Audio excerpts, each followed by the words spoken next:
C'était un bel après-midi de l'an 2012 à Paris. Dans mon studio je faisais la sieste, allongé et éveillé.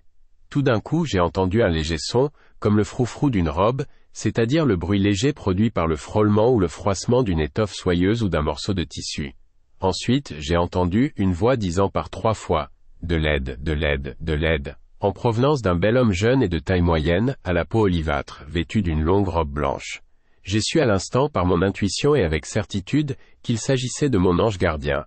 Il n'avait pas d'ailes comme dans les représentations angéliques traditionnelles humaines, mais les ailes sont un symbole qui indique qu'ils peuvent voler, c'est-à-dire se déplacer dans les airs et c'est le cas. De l'ange se dégageait une très bonne odeur, un parfum très agréable, c'était comme la senteur d'un bon plat de cuisine venant tout juste de sortir de la cuisson.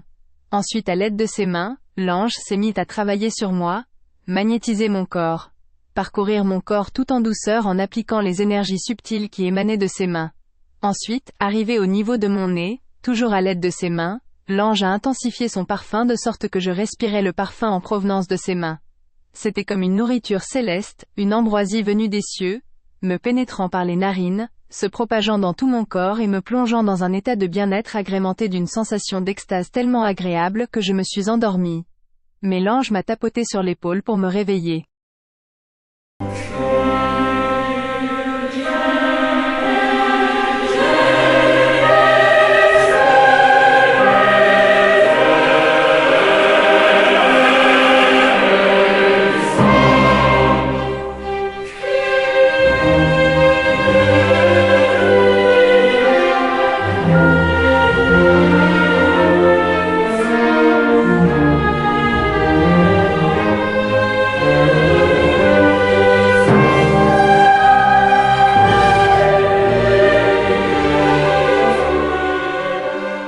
J'ai vu mon ange gardien voler à plusieurs reprises durant nos contacts dans les rêves.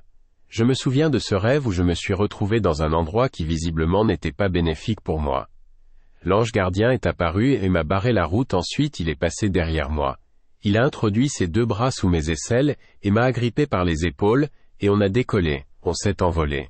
L'instant d'après, on s'est retrouvé dans ma chambre, jaillissant doucement du plafond et nous dirigeant lentement et atterrissant sur mon lit au même moment où il me déposait, moi dans mon corps astral, sur mon corps physique, que je réintégrais en me réveillant. J'ai appelé cela un réveil angélique fantastique. Ce premier contact avec mon ange gardien a été très marquant, merveilleux. Ensuite s'en est suivi plusieurs autres contacts avec d'autres légions angéliques. Au final, ce qui m'a marqué chez tous ces anges, c'est les odeurs parfumées qu'ils dégagent, leurs couleurs, mais surtout le pouvoir extraordinaire qu'ils ont tous de projeter la lumière avec leurs mains.